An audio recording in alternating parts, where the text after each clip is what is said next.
But there have been larger oil spills in other parts of the world.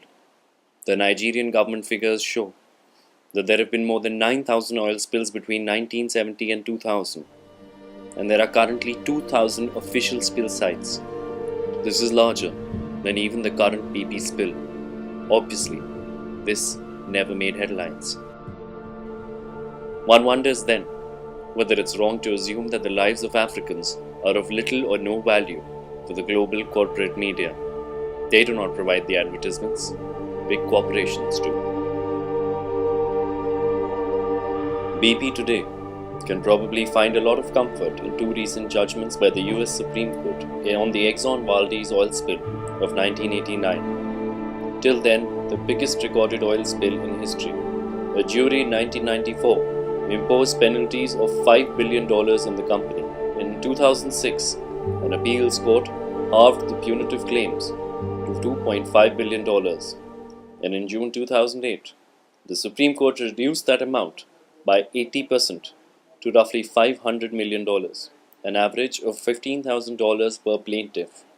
Exxon CEO Lee Raymond, who fiercely fought the damages, retired with $400 million package, all for himself, while the Exxon Valdez victims ended up with roughly the same amount, only it was shared among 33,000 of them. That is about 10% of the original award and less than $15,000 per victim. That's what's very depressing, to live in what's supposed to be this wonderful democracy and find out that they've purposely infiltrated the court with pro-business people, and they don't give a damn about justice. It almost makes us feel like the politicians think we're lying to them about our businesses, about the sound's health, the herring. So it's a pretty tough deal. We have no trust for our corporations and our losses. But then, there are corporate crimes, and there are corporate crimes. The Enron scandal, exposed in October 2001, which eventually led to the bankruptcy of the Enron Corporation, shows that scruples are as alien to big corporations as penguins are to deserts. From late 1997 until its collapse, the primary motivation for Enron's accounting and financial transactions seemed to have been to keep reported income and reported cash flow up, asset values inflated, and liabilities off the book. Vijay Prashad, author of The Enron Blowout, calls the current phase of capitalism the Enron stage of capitalism. Fancy bookkeeping keeps the stock market happy and the owners in the cash by selling their shares. When the stock bubbles collapse, the pension funds and other small investors take a hit, while Kenleys walk away with the loot.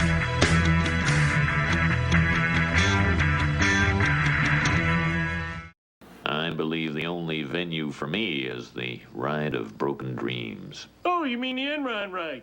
Let's go! We're all gonna be rich! Broke even!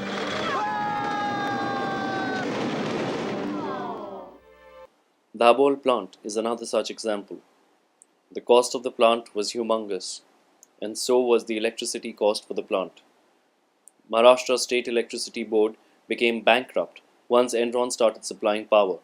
As Enron's vice president explained, one of the reasons for the high cost of electricity was due to the high cost of education that Enron had to impart to politicians and bureaucrats in India. The courts refused to act on the Enron case, the Supreme Court dismissing CITU and Abhay Mehta's petition.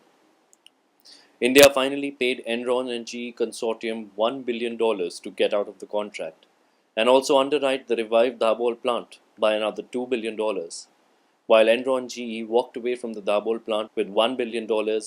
Indian taxpayers took a hit to the tune of $3 trillion.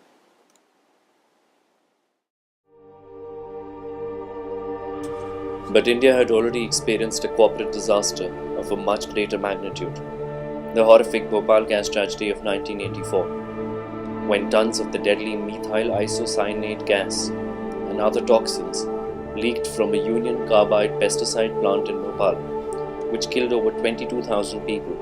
Over 500,000 victims were maimed, disabled, or otherwise affected. compensation paid was a meager Rs 12,414 per victim on average on the 1989 value of the rupee, under a judgment brokered by the government and underwritten by the Supreme Court. After a quarter-century's wait, the court verdict on criminal liability did little less than add salt to the injury of the victims. A court in Bhopal held 8 former officials of the Union Carbide India Limited guilty of criminal negligence. Warren Anderson, the then chairman of the Union Carbide Corporations of USA, and other officials have gone scot-free. The 8 officials who were accused are now out on bail.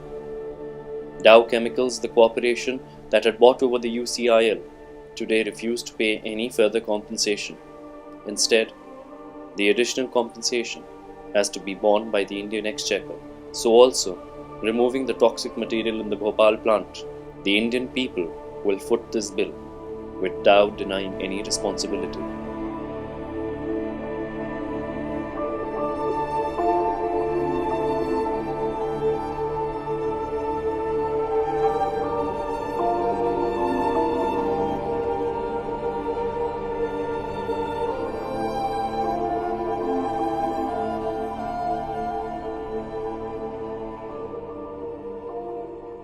As P. Sainath in a recent article pointed out, in the quarter of a century since the Bhopal gas tragedy, corporate power has only grown and grown.